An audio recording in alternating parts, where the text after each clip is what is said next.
everyone, my name is Florence Sann and welcome to Soul Detox. I am a brand strategist. I run a firm, or I am the COO of Sann and Co. So we're a brand strategy management firm based in the heart of London with clients in about 30 major cities. So yeah, I hope you enjoyed this video.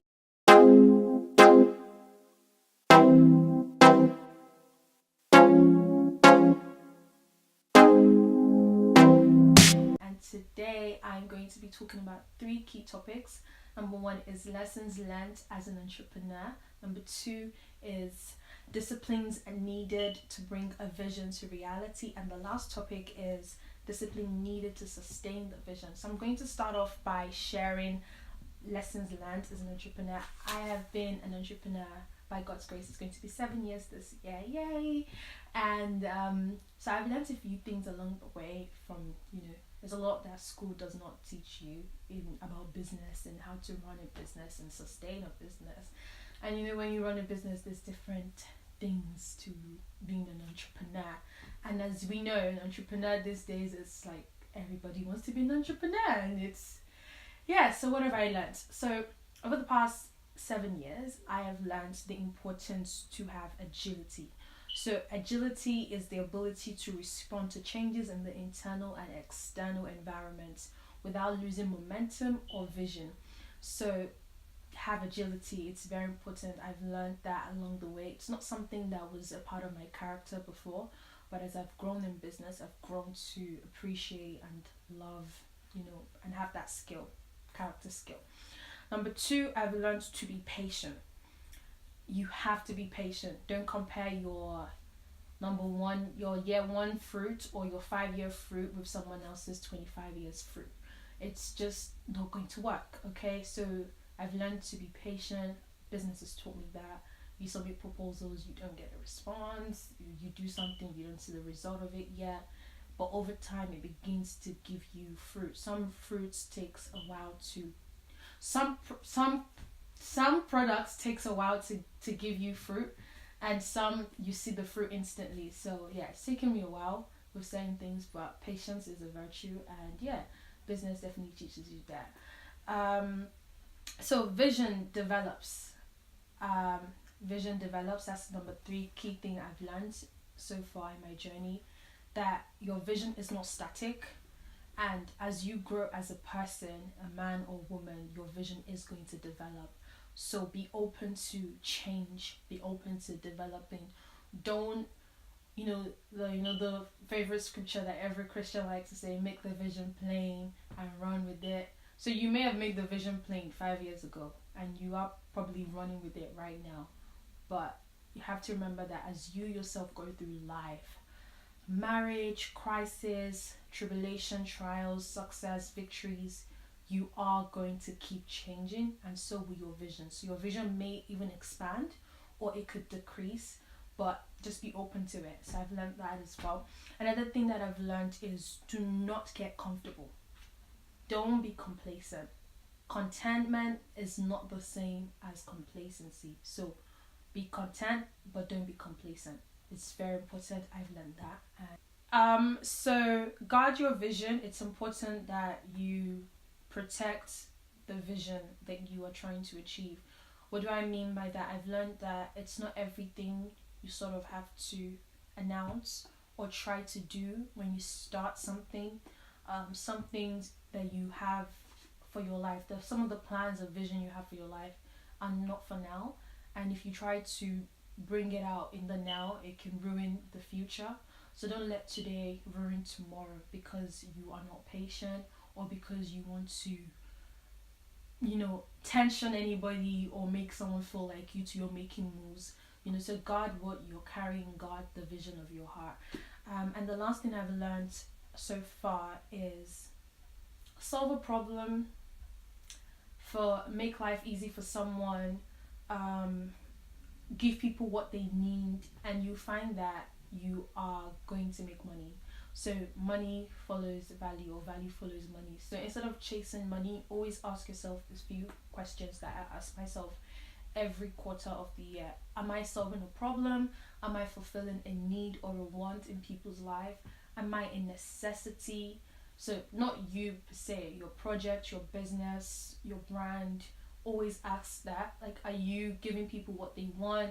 Are you fulfilling a need? Are you solving a problem? Are you the answer to someone's questions? So when you ask yourself these things, it gives you find that in no time you're making money. It may not be loads of money yet, but you find that you're making money. Okay.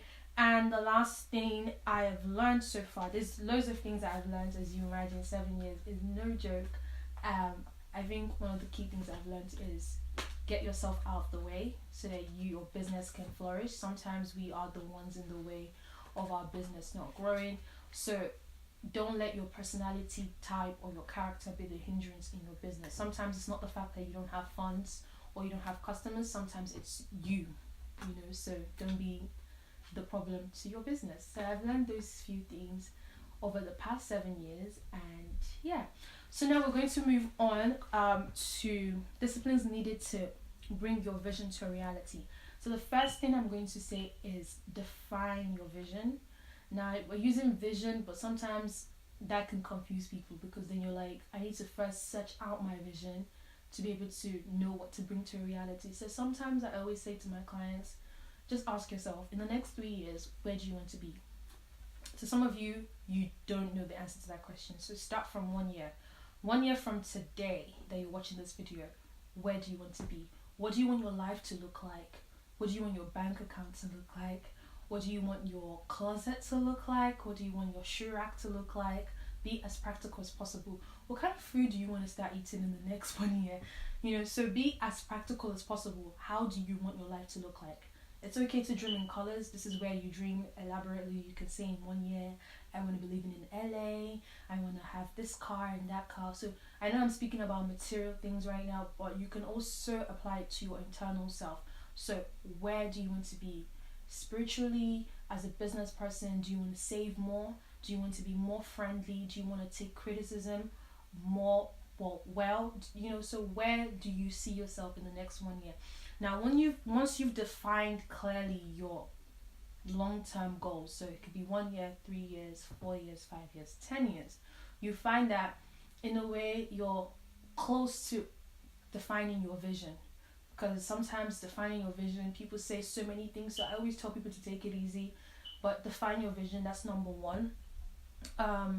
Once you've defined your vision, I think it's very important to identify the gaps. So what are the things that will stop you from achieving those said targets or goals or those vision? So what do you want for your projects? Do you want to be everywhere in the next 5 years? Do you want to increase your revenue? Do you want to increase your sales? What is it that you are trying to achieve, and what could be the hindrance to those things? So identify that as well, and don't just think it. You need to write it down. Make the vision plain, as we like to say. You know, it's very important. When you look in the Bible, you see that sometimes it was not enough for them to just say, oh yeah, we're going to do this, we're going to rebuild the walls of Jerusalem. They actually could sort of see some of the challenges that would occur. They knew that they would get people murmuring and people, you know, doubting them, and they sort of made room for those things. So now we're talking about disciplines needed to bring your vision to a reality, and disciplines needed to sustain the vision. So my key inspiration for this part is the man called Caleb in the Bible and the man called Nehemiah. So the entire Nehemiah, if you just search Nehemiah and read it, I strongly advise you to read it. Spend time reading about the life of Nehemiah. I know people use Nehemiah as leadership skills. They use his life to teach people of leadership skills and like keys to success and whatnot. But I would like you to pay attention to the kind of character traits Nehemiah had, and I'd like to focus on Caleb. Caleb can be found in the book of Numbers 13. Please read Numbers 13 till the end, and read Numbers 14 till the end as well. But my key scriptures from Numbers today will be verse 22.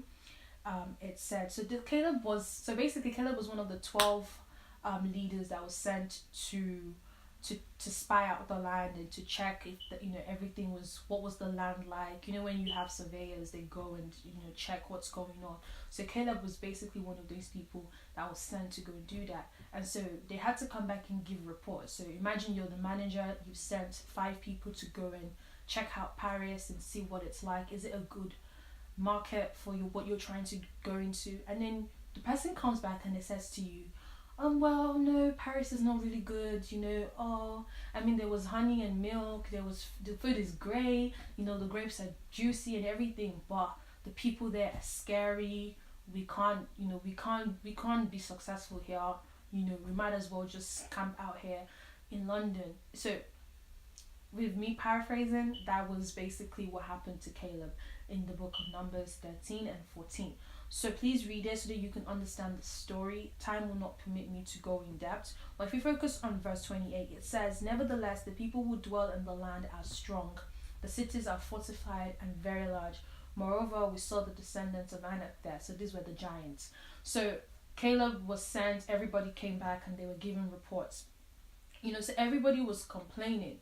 And then we see that Caleb says in verse 30, "Then Caleb quieted the people before Moses and said, 'Let us go up at once and take possession, for we are well able to overcome it.' But the men who had gone up with him said, 'We are not able to go up against the people, for they are stronger than we are.'" So let's quickly go to verse 33 because of time. "Then we saw the giants, the descendants of Anak came from the giants, and we were like grasshoppers in our own sight, and so were we in their sight."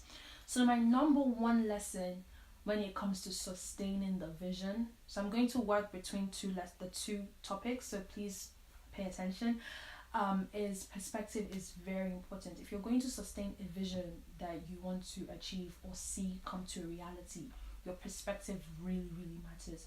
And the perspective you have is a product of a number of things. Your environment, what you hear every day, what you see every day, the people that are in your ears, your inner counsel, as I like to call it. It's very important that you guard your perspective. So in even social media, some people you need to unfollow them. Some people don't watch their stories. Some people utilize the mute button on Instagram and mute them so that you don't cause conflict by unfollowing them. So just mute, because what you see regularly, what you take in and what you absorb shapes your perspective. So protect your perspective at all costs. By the grace of God, I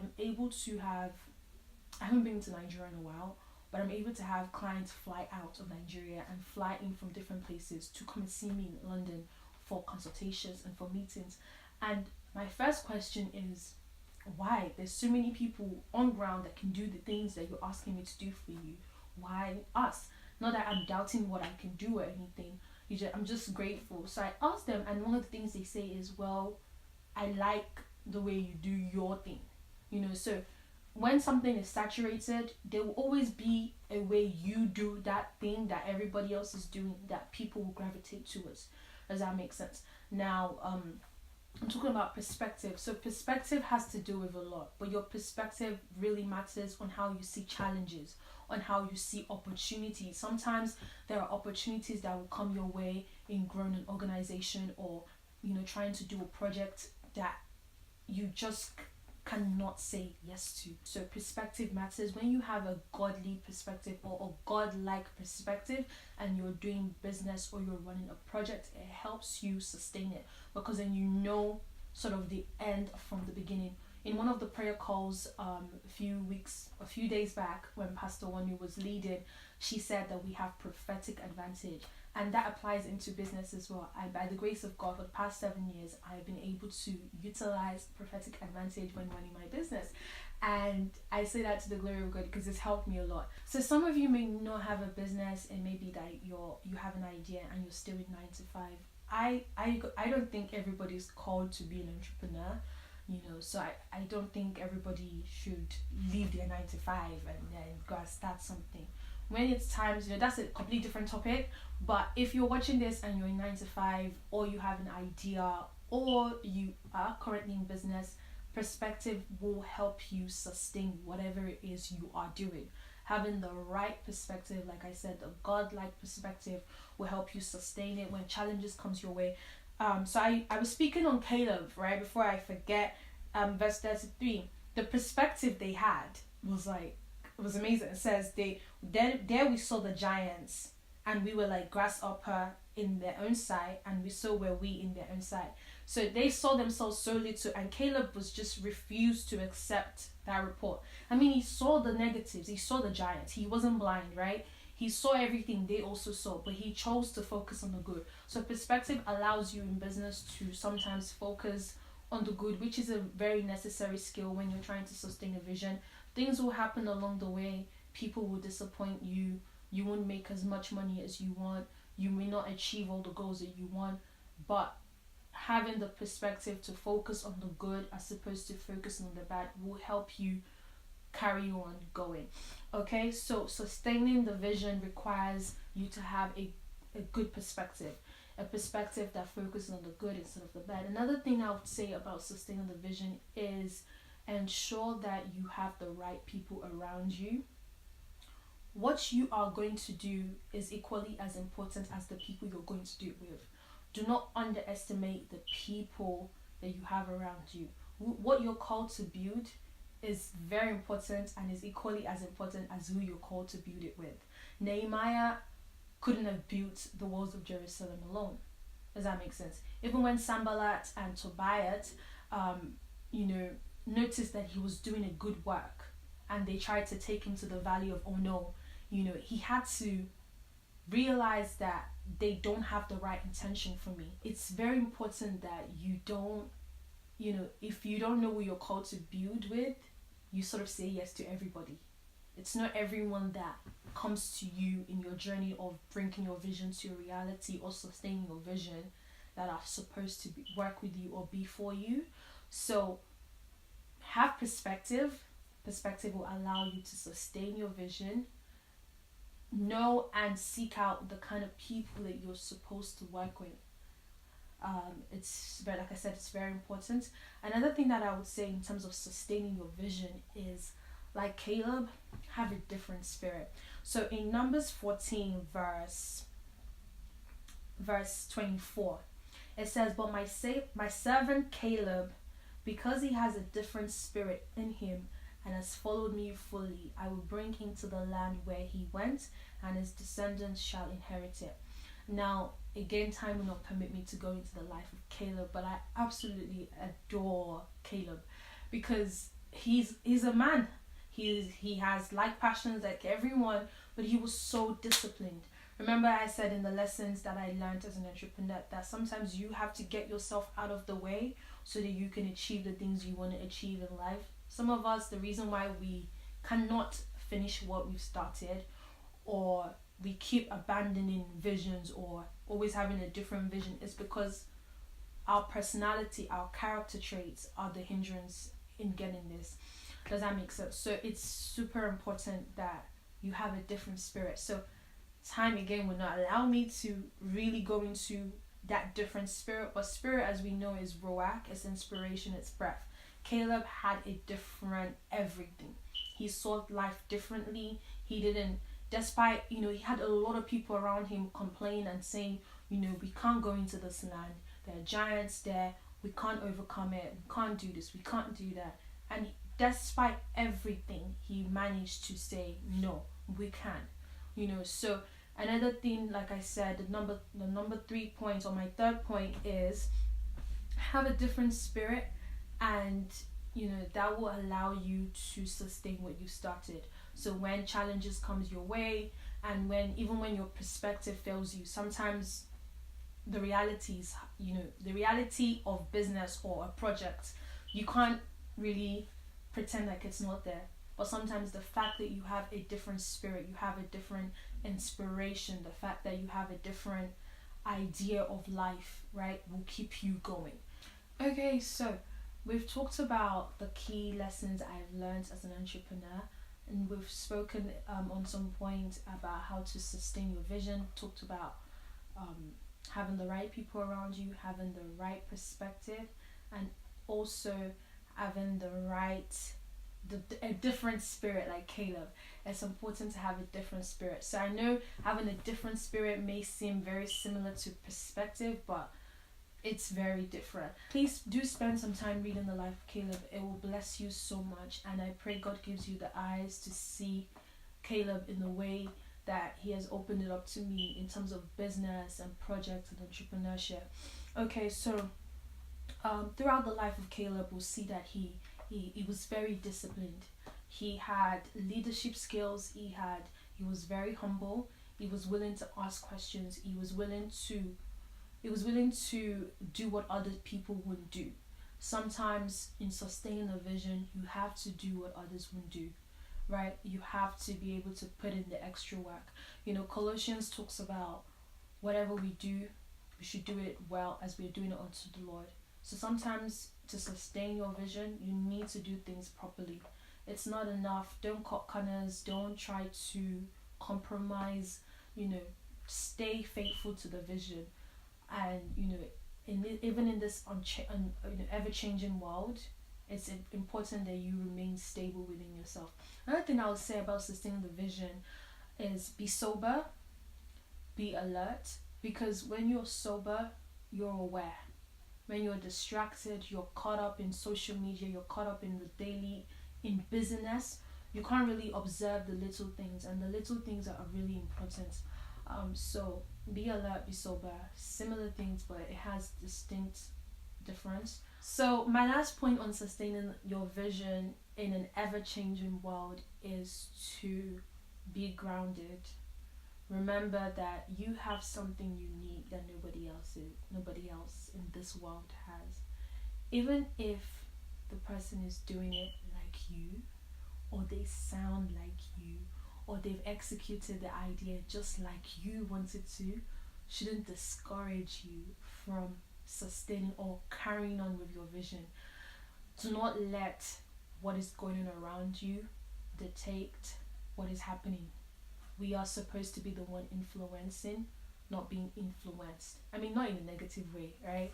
So it's very important that you bear these things in mind when you're trying to sustain your vision or your project or anything you're trying to do in 2019. It's very important that you also have a different spirit. I can't emphasize that enough. That has really helped me over the past 7 years.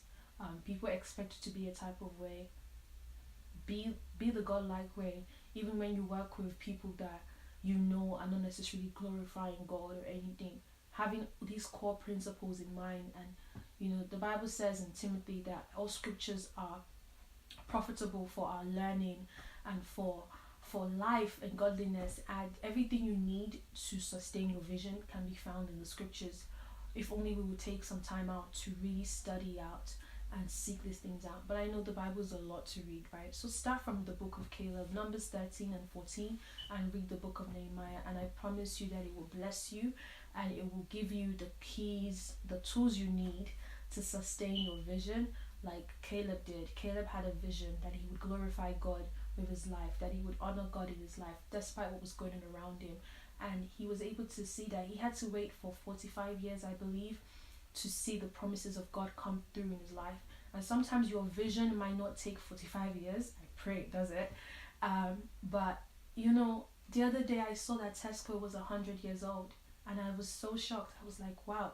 But can you imagine what they were doing in their 10th year or in their 5th year or in their 6th year?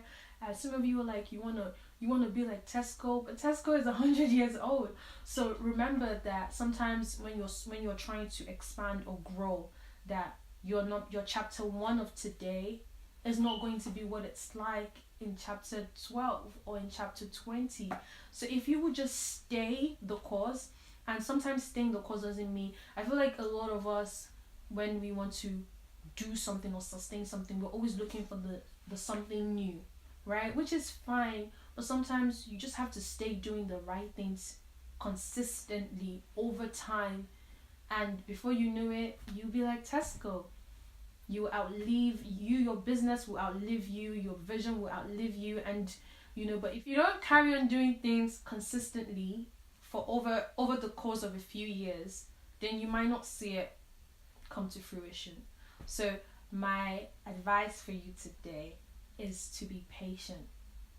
Sometimes sustaining it just means that you're patient and that you keep implementing the best practices that is working, and you adapt to change, and then you have a different perspective. So now I'm going to talk about bringing your vision to reality, but the discipline you need to bring this to reality. Again, it's very important that you are focused. Distraction is the killer to not bringing your vision to reality. It's easy for anyone to dream. I've realized it's easy for people to say what they want to do and how they want to do it, but the first thing I would say to bring your vision to reality is know your why. And a lot of people say, I want to lead, I want to do this, I want to do that. And sometimes you just have to ask yourself, why do you want to do these things? What is the goal? What is the end goal for you? What do you want your legacy to be about? What are people going to say about you? Write down 3 keywords you want to be remembered for. It could be, so just 3 keywords. Try to really be strict on it. 3 keywords. Now try to build on those 3 keywords and ask yourself, is what I'm doing in 2019 answering those 3 key points? Is it in line with those 3 key points? Some of you will find that it's not in line. Some of you will find that it is in line. If it is in line, yay, you're on your way.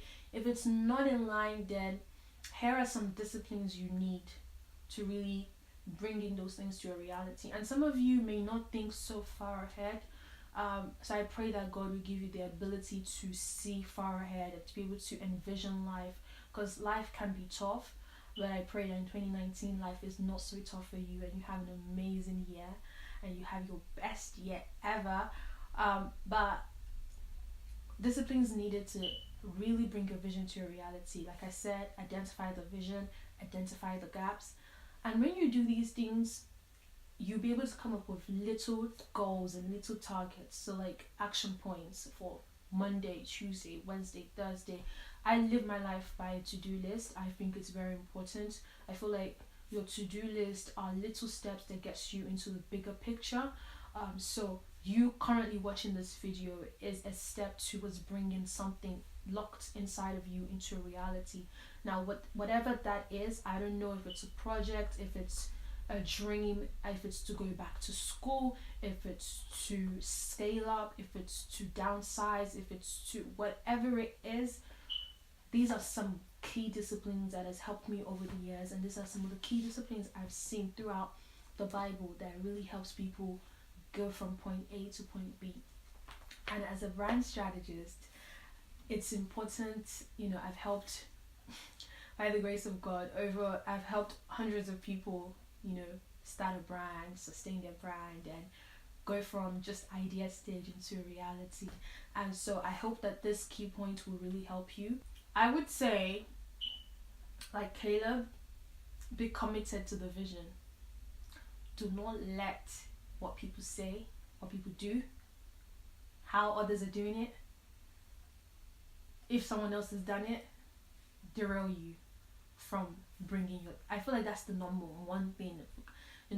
I was reading an article, a report that was talking about what stops people from bringing their vision to reality, their idea to reality, is because they've seen other people do it, so now they're discouraged. So discouragement, the Bible says, hope deferred makes the heart sick. I reckon that in business and entrepreneurship, that mostly your hope being deferred or you being disappointed is what stops people from achieving or going beyond where they currently are. So my advice to you is, don't be discouraged that someone else is doing it or someone else has done it doesn't mean you can't do it. We need your voice. We need what you carry. We need what is inside of you. And I hope that after you watch this video, you'll be encouraged to revisit that old journal of yours that you've locked away under your bed or you've just abandoned. Pick it up again and come up with action points. It's okay to start small, I think, and that's another point. So you can start small. Use what you have, where you are right now, and start. Like I said before, if you're fulfilling a need, if you're giving people what you want, what they want, if you're the answer to someone's problems, if you are making life easy for people, you find that you are going to automatically be achieving your goals. And when you can achieve your goals, you'll see that you wake up one day and you'll be like, oh my god, everything that I dreamed of or everything that I want to do is now a reality. So it's okay to start small. It's okay to go from 2 staff or 1 staff to like 5 staff, and before you know it, you're managing an entire team. Before you know it, you have your own space. Before you know it, everyone knows who you are in different states. I think sometimes we try to achieve the end goal from day one, and that's what gets us in trouble. So start small, start with what you have and build with that. When you're trying to make something a reality, don't be so focused on what others are doing. Your biggest competitor is you. So if you achieved 2 things today, maybe one of you is watching this video, the next thing could be that you're writing the things you've learned down. So what you will do tomorrow is not to now go and sit on Instagram or Facebook or Twitter and find everybody else that are doing the same thing as you and nitpick at what they're doing. Is how can I get my to-do list? Let's say today you achieve 2 things on your to-do list, right? So tomorrow try to achieve 4 things on your to-do list. So seek to be better than you are right now. Okay. Another thing that I would say is very important when you want to bring a vision to reality is map things out. Do not underestimate this at all. It has saved me from so many things. Sit down and really give yourself time to just really write things down and really think of things. So when you write one idea down, right, ask yourself, what are the challenges of, what are the disadvantages or advantages from this idea, right? And go further by asking yourself, how can I solve this disadvantage? Now, if you can't solve the disadvantage, maybe you can outsource, right? Now, if you can't outsource because of finances, maybe you want to ask yourself, does the advantage outweigh the disadvantage? If the answer is yes, then you can go ahead and implement. Okay, so break things down into little pieces and work closely on it. So if you're trying to bring an idea into reality, most people, the first thing they want to do is open their Instagram page or Facebook page and find a person that can make them a beautiful logo. I'm not knocking it, go ahead and do it, boo. But the first things you need to do is try to map out things. So sit there away from everyone. I have a thinking chair, guys. I would encourage you to have a thinking chair or a thinking place. So maybe you want to just go to an hotel. So don't do it in your usual environment. Leave where you currently are. Be in an environment that is different from you, and just really focus and on writing things down, and really just give yourself a to-do list and just say, okay, today is what I'm going to do to bring my vision to a reality, and just work on it day by day. And before you know it, it's a reality. And before, sometimes the logo is not needed, it's more the groundwork. So research. If you're trying to have a delivery company, the first thing you need is not to have a logo. You need to outsource. You need to search out partners, people that are going to help you to make that vision a reality. You need to attend meetings. You need to do this. You need to do that. Those things need to be. You need to identify it, and when you identify it, take it off, cross it off. Nothing gives me more joy than taking up my to-do list, guys. You try it. You love it. Another thing I would say when bringing your vision to reality is be bold, be strong, and be courageous. It's scary to bring something to life, but think about it. God has called us in Genesis to be fruitful, to multiply, to create. And if you notice in the Bible, there's only one thing God actually cursed. He forgave the prostitute, he pardoned people, But when that fig tree wasn't fruitful, what did he do? He cursed it. So we actually have a command from God to be fruitful, right? To multiply and to expand and to grow and to have dominion. Now, sometimes having dominion doesn't mean you're going to take over territories and you're going to be the governor and you're going to be the best in this and that. I mean, we can strive for these things, it's not bad, but be bold. The first step is you have to take the step, right? So some of you, what is crippling you from bringing your ideas to reality is that you're fearful, and fear is going to kill you more than anybody else can kill you. So easier said than done, but try to really work out. So do the exact opposite of how you feel. If you don't want to show your work on Instagram, go and post it right now. Do it now. Go and post. You know, if you need to get your website sorted, call them, sort it out. Do it. Make sure you sort those things out, because if you don't make the steps that you're fearful to make, don't let anxiety and fear of the unknown put you from releasing what God has put inside of you. So be fruitful, multiply, have dominion, and sometimes it could mean just take control of your life. Dominion, you can't lead beyond yourself. So before you have dominion over everything, have dominion over your appetite, have dominion over the fact that maybe you watch too much EastEnders and too much shows on Netflix. So maybe you need to cut down on those things so that you can focus more time on research, on finding those emails you need, on finding those people you need to have to build that vision of yours. But I pray for you that God gives you the ability, the strength that you need to really bring every vision that is locked inside of you to reality. I pray that He gives you the discipline you need, and that you submit to Him, because the Holy Spirit can help you really sustain something. Better is the end of a thing than the beginning of a thing. And so my prayer for you today is that you finish what you started. And I pray that every dream, every goal, every plan, every desire of your heart according to the will of God is achieved. There's grace available to you, and the Holy Ghost is there. And like Pastor Wanu said, we have a prophetic advantage. So utilize the things God has given to us and be fruitful and have a productive 2019. God bless.